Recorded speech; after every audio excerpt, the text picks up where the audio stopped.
اب اسی طرح ایک اور بھائی نے پوچھا تھا کہ ننگے سر نماز ہوتی ہے یا نہیں ہوتی. کچھ لوگ ننگے سر نماز پڑھتے ہیں. میں آپ سے ایک سوال کرتا ہوں، ایک میرا چیلنج ہے ان لوگوں کے لیے.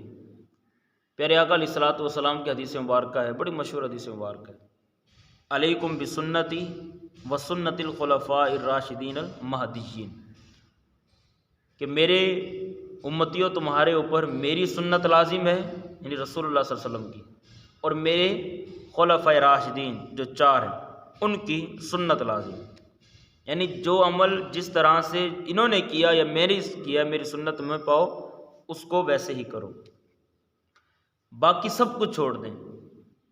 جو ننگے سر نماز پڑھنے کو باعث فضیلت سمجھتے ہیں اور ویسے وہ ہر بات میں مکہ اور مدینہ کا حوالہ دیتے ہیں، ذرا ان سے پوچھیں کیا مکہ اور مدینہ میں جو امام صاحبان ہیں یا وہ لوگ وہ ننگے سر نماز پڑھتے ہیں؟ اگر وہ ننگے سر نہیں پڑھتے تو تم کیوں پڑھتے ہو؟ اور اسی فرقے کے بڑے بڑے علماء، بڑے بڑے جن کو اپنے شیوخ مانتے ہیں، وہ جبہ بھی پہنے ہوتے ہیں، سر پر رومال بھی پہنے ہوتے ہیں، اس حالت میں نماز پڑھتے ہیں.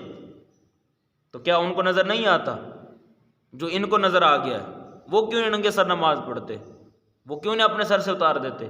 اگر ننگے سر نماز پڑھنا فضیلت ہے تو اس کا مطلب ہے نماز سے باہر ننگے سر رہنا تو اس سے زیادہ فضیلت والا عمل ہے، اس میں ننگے سر رہے نا پھر. لیکن ان کے علماء نے سر پر رومال اور اس طرح سے وہ پہنے ہوتے ہیں، تو نماز میں جب ننگے سر رب کی بارگاہ میں حاضر ہوتے ہیں تو یہ تو نماز سے باہر بدرجہ اولا پھر ننگے سر ہونا چاہیے. اس میں ننگے سر کیوں نہیں آتے؟ اس میں بھی تو باہر بھی ننگے سر رہیں، لیکن نہیں رہتے. یاد رکھیے، ان سے ایک سوال کیجئے، یہ تو ایک عقلی سوالات ہیں لیکن میں ان سے علمی سوال کرتا ہوں حدیث مبارکہ کی روشنی میں، کہ سرکار علیہ الصلوۃ والسلام کی اور خلفائے راشدین کی ہمارے اوپر سنت لازم ہے. ان 5 شخصیات نے اپنے اپنی زندگی کے اندر نمازیں ادا کی، پڑھائی سب کچھ کیا. ایک نماز کوئی ایسی ثابت کر دیں، میں 2 4 5 کی نہیں بات کر رہا، ایک نماز کی بات کر رہا ہوں، ایک نماز ثابت کر دیں کہ سرکار علیہ الصلوۃ والسلام نے یا 4 خلفائے راشدین میں سے کسی ایک نے بھی ایک نماز ننگے سر پڑھائی ہو جماعت کے ساتھ یا خود ننگے سر پڑھی ہو. الا ماشاءاللہ، پہلے تو بات اب ملے گی نہیں، اگر مل بھی گئی الا ماشاءاللہ آپ کو ایک آدھی کو ایسی مل جائے گی کہ جو ہو سکتا ہے کوئی ضرورت کی بنا پر کوئی وجہ بن گئی ہو.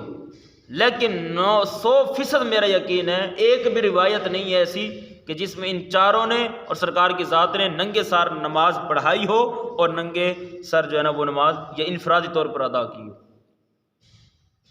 باقی چھوڑیں، جب سرکار نے نہیں پڑھی، 4 خلفائے راشدین نے ننگے سر نماز نہیں پڑھی، تو تم اور میں کون ہوتے ہیں جو ننگے سر نماز پڑھیں؟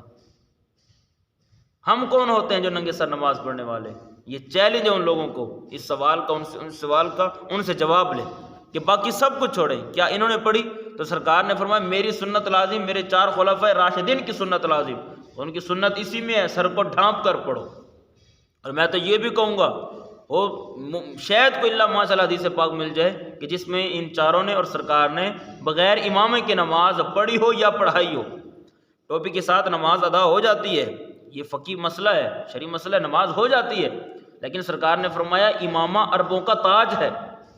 تو جو سرکار عربوں کا تاج کہہ رہے ہیں، صحابہ تو سرکار کی ہر چھوٹی سنت پر جان قربان کیا کرتے تھے، ہر سنت پر عمل کیا کرتے تھے. تو یہ صحابہ کیسے سرکار کی سنت کو بھی چھوڑ سکتے ہیں؟ جو سرکار خود فرما رہا ہے امام عربوں کا تاج ہے، تو وہ کیسے خود جو ہے نا وہ امامے کو چھوڑ سکتے ہیں؟ تو سرکار نے جتنی بھی نمازیں پڑھائیں یا پڑھیں امامے کے ساتھ پڑھائیں. 4 خلفائے راشدین میں بھی امامے کے ساتھ پڑھی اور پڑھائیں، بلکہ وہ تو ہر وقت سر پر امامہ سجا کر رکھا کرتے تھے، کیونکہ سرکار نے فرمایا امامہ عربوں کا تاج ہے، یہ سرکار کی سنت مبارکہ ہے. تو اگر ہو سکتا کوئی مل جائے کہ جس میں کبھی سرکار نے بغیر امامے کے یا کسی صحابی رسول نے 4 خلفائے راشدین میں سے بغیر امامے کے نماز پڑھا دی ہو، لیکن آپ کو نہیں ملے گی.